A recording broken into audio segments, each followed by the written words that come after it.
বন্ধুরা, অতিরিক্ত ঘাম ও শরীরের দুর্গন্ধতে ভুগছেন, বগলে কালো হয়ে গেছে, এর সঙ্গে ঘাড়ও কালো হয়ে যাচ্ছে, তাহলে কোনো রকম খরচ ছাড়াই হোম রেমেডি ভাবে তৈরি করে ফেলুন। এটা ব্যবহারের ফলে দুর্গন্ধ দূর হবে, কালো দাগ দূর হবে, চিরতরে বিদায় হয়ে যাবে, 100% গ্যারান্টি, কথা দিলাম। নমস্কার বন্ধুরা, নতুন একটা পর্বে আপনাদের সবাইকে স্বাগত। আজকে একটা খুব গুরুত্বপূর্ণ ভিডিও আপনাদের কাছে শেয়ার করব, যেটা কিন্তু ছোট থেকে বড় সবার ক্ষেত্রে এটা হয়ে থাকে। শীত, গ্রীষ্ম, বর্ষা প্রতিনিয়ত কিন্তু আমাদের এই সমস্যার মধ্যে ভুগতে হয়। তার জন্য আমরা অনেক রকম কিন্তু সেন্ট ব্যবহার করছি বা পাউডার ব্যবহার করছি, তার ফলে কোনো রকম কোনো কাজ হচ্ছে না। যখনই লোকের কাছে দাঁড়াচ্ছি তখন কিন্তু আমাদের ঘাম দিয়ে দুর্গন্ধ সৃষ্টি হচ্ছে বগলের মধ্যে, তাতে আমাদেরও যেরকম অস্বস্তি হচ্ছে, যার কাছে দাঁড়াচ্ছি তারও কিন্তু অস্বস্তি হয়, বা দুর্গন্ধের কারণে কাছাকাছি দাঁড়াতেও তারা ঘৃণা বোধ করে। সেই কারণে আজকে একদম রিমুভ করব, শুধুমাত্র থাকা উপকরণ দিয়ে বানাবো। দুই রকম পদ্ধতিতে আপনারা ব্যবহার করবেন, খুবই কার্যকারী। এবং দেখবেন যে ঘাম দিতে দিতে বগলের তলায় একদম কালো স্পট পড়ে গেছে, সেই কালো স্পটটাকে রিমুভ করবেন কিভাবে সেটাও আপনাদের কাছে শেয়ার করব। তাহলে চলুন পুরো ভিডিওটা আপনারা জুড়ে থাকুন, সবাই খুবই উপকৃত হবেন। দেখুন, গ্যাস ধরিয়ে একটা পাত্র বসিয়ে দিচ্ছি, পাত্রের মধ্যে দিয়ে দিচ্ছি জল। এখানে আমি 1 বাটি জল নিয়েছি। দেখুন, এখানে তো জল দিয়ে দিয়েছি, জলটা কিন্তু গরম হচ্ছে। এইদিকে দেখুন বাটির মধ্যে নিয়ে নিয়েছি আপেল। আপেলকে কিন্তু কুচি কুচি করে নিয়েছি। আপেল সিডার ভিনেগার কিন্তু খুবই কাজে ব্যবহৃত করা হয় এই ঘাম দুর্গন্ধ রিমুভ করার জন্য। যেহেতু আপেল সিডার ভিনেগার কিন্তু অনেকের সামর্থ্যের মধ্যে পড়ে না বা কিনতে সম্ভব হয় না, তারা বাড়িতেই কিন্তু এইভাবে তৈরি করে ফেলবেন।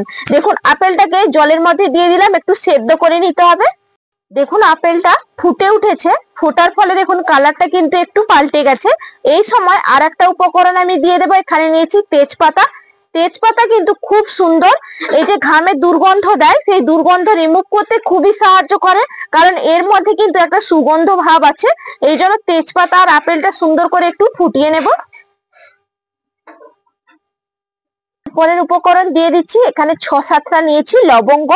লবঙ্গ কিন্তু খুব সুন্দর, দুর্গন্ধ কিন্তু দূর হয়ে যায়।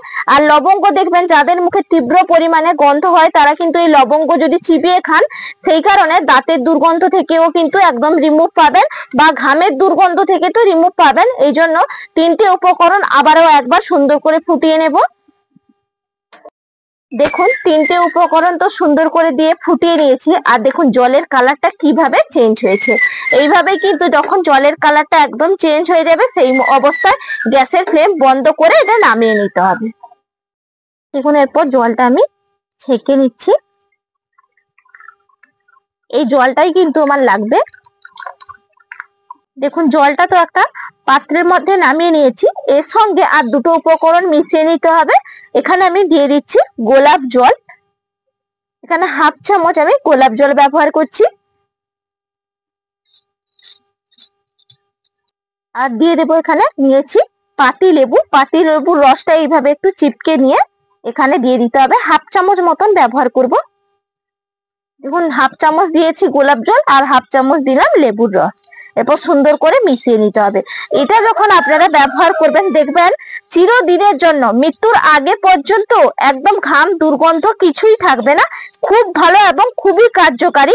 এটা কোনো অংশে দোকানের থেকেও হার মানিয়ে দেবে, কোনো অংশে কিন্তু কম না। এই জলটা একদম আমার তৈরি হয়ে গেল। এটা সিরাম হিসেবে আমি তৈরি করলাম। কিভাবে ব্যবহার করব সেটাও আপনাদেরকে দেখিয়ে দেব। তার আগে কিন্তু একটা প্যাক লাগাতে হবে, সেই প্যাকটাও বানিয়ে দেখাচ্ছি আপনাদেরকে। দেখুন, প্রথম উপকরণ আমার লাগছে চন্দন। চন্দন পেড়ে নিয়ে নিয়েছি, এটা একটু ঘুরিয়ে নিতে হবে। দেখুন, আমি যে সিরামটা তৈরি করলাম এখান থেকে 1 চামচ আমি নিয়ে এর মধ্যে দিয়ে দিচ্ছি, দিয়ে কিন্তু এটা ঘুরিয়ে নিতে হবে। যেই প্যাকটা লাগালে দেখবেন কালো স্পট একদম রিমুভ হয়ে যাবে। এবং আপনাদেরকে কিন্তু ক্লিন রাখতে হবে। বগলের তলায় যে লোমগুলো হয়েছে সেগুলো কিন্তু প্রথমে পরিষ্কার করে নেবেন, তারপরে কিন্তু এই প্যাকটা লাগাতে হবে। 5 মিনিট রাখার পরে এই জলটা ব্যবহার করতে হবে। যেই সিরামটা বানালাম প্যাকটা আপনারা দেখে নিন, একটু বন্ধুরা স্কিপ করবেন না।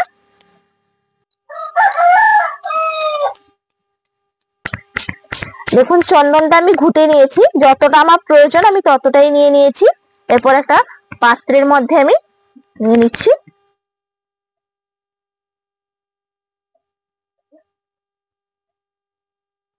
দেখুন চন্দনটা তো ঘুটিয়ে নামিয়ে নিয়েছি। এরপরের উপকরণ আমি দিয়ে দিচ্ছি এখানে কলগেট। লাগবে কিন্তু সাদা কলগেট। কলগেট আপনারা সবাই জানেন যে পরিষ্কার করতে কিন্তু খুবই সাহায্য করে। দেখুন পুরো কলগেটটা আমি এর মধ্যে নিয়ে নিলাম। এরপর নিয়ে নিচ্ছি হলুদের গুঁড়ি, নিয়ে নিচ্ছি সোডা, এরপরে উপকরণ দিয়ে দিচ্ছি বেবি পাউডার, সবশেষে দিয়ে দেব পাতিলেবুর রস। যেই কয়টা উপকরণ বন্ধুরা দিলাম প্রত্যেকটাই কিন্তু খুবই কার্যকারী। দেখুন লেবুর রসটা দেওয়ার সঙ্গে সঙ্গেই কিন্তু বিক্রিয়া করতে শুরু করে দিয়েছে। সুন্দর করে এটা মিশিয়ে নিতে হবে। এটা যখন আপনারা ব্যবহার করবেন এটা কিন্তু ঘাড়ের মধ্যেও ব্যবহার করতে পারেন, দেখবেন একদম কালো হয়ে যায়, বা কুনুইতেও ব্যবহার করতে পারবেন, এবং কি বগলের মধ্যে ব্যবহার করবেন। খুবই খুবই কার্যকারী। পার্লারে গিয়ে কিন্তু আপনাদেরকে কোনো পয়সা খরচা করতে হবে না যদি বাড়িতে আপনারা হোম রেমেডি ভাবে এটা তৈরি করে ফেলেন। দেখুন সুন্দর করে কিন্তু আমার প্যাকটা তৈরি করা হয়ে গেল। দেখুন দুটো প্যাক আপনাদেরকে তৈরি করে দেখালাম। এরপর আপনারা দুটোই কিন্তু ব্যবহার করতে হবে। বগলের মধ্যে প্রথমে কিন্তু এই প্যাকটা লাগাতে হবে, তারপর যে সিরামটা তৈরি করলাম সেটা লাগাতে হবে। সেটা বগলের মধ্যে কি করে লাগাবেন আমি আপনাদেরকে হাতের মধ্যে লাগিয়ে দেখাচ্ছি। দেখুন লেবু যে চিপকে দিয়েছিলাম সেই লেবুর কিন্তু খোসাটা আছে। এর মধ্যে আমি প্যাকটা নিয়ে নেব, এইভাবে এর মধ্যে নিয়ে নিতে হবে। আর যখন আপনারা বগলের মধ্যে ঘষবেন তখন কিন্তু এইভাবে লাগিয়ে নিতে হবে। আপনাদেরকে হাতের মধ্যে লাগিয়ে দেখাচ্ছি। দেখুন এরকম কিন্তু একটু ঘষে নিতে হবে। লেবু দিয়ে কিন্তু ঘষবেন, কাজটা তাহলে ভালো হয়। এরকম কিন্তু ঘষে নিয়ে 5 মিনিট রেখে দিতে হবে। এরপর আমি এটা 5 মিনিট রেখে দিচ্ছি। দেখুন 5 মিনিট বাদে কিন্তু আমি ফিরে এলাম। এটা একটু শুকনো হয়ে গেছে।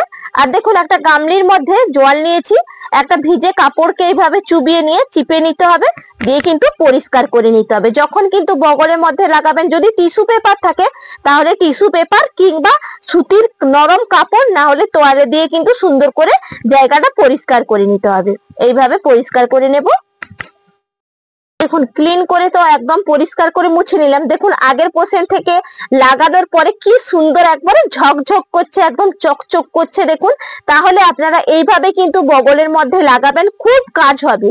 এরপরে আমি আপনাদেরকে যেই সিরামটা তৈরি করলাম সেটাও দেখাবো কিভাবে লাগাতে হবে।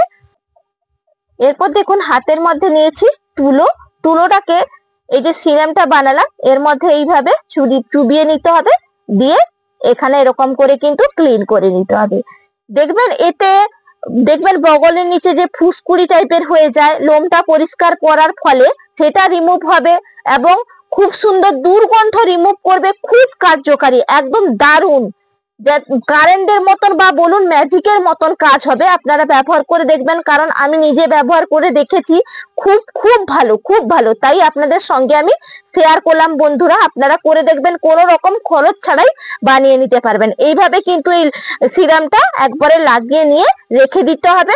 যখনই করবেন সপ্তাহে কিন্তু 3 দিন করবেন, হাতে নাতে আপনারা ফলাফল পাবেন। তাহলে আপনাদেরকে তো দেখালাম কিভাবে ব্যবহার করতে হবে। আপনারা বগলের মধ্যে এইভাবে ব্যবহার করবেন।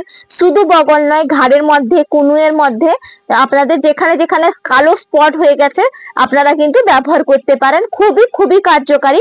আশা করি আজকে যে ভিডিওটা আপনাদের কাছে শেয়ার করলাম সবার উপকৃত হবেন, বা যদি ভালোবেসে থাকেন তাহলে কিন্তু আমার ইউটিউব চ্যানেলটা সাবস্ক্রাইব করে দিয়ে যাবেন, আর আমার পাশে থাকবেন, লাইক করতে ভুলে যাবেন না। যদি ফেসবুক থেকে দেখে থাকেন তাহলে ফেসবুক পেজটা ফলো করবেন। এটা কিন্তু বাচ্চারাও ব্যবহার করতে পারবেন। যাদের ধরুন 10 বছর থেকে বয়স হয়ে গেছে, খেলাধুলার কারণে কিন্তু অনেক সময় দেখবেন প্রচন্ড ঘাম হয়, তাদের কিন্তু এটা ব্যবহার করে লাগাবেন, খুবই ভালো হয়। তাহলে আজকের মতন পর্ব শেষ করছি, আবার আগামীকাল আপনাদের সঙ্গে দেখা হচ্ছে। নমস্কার।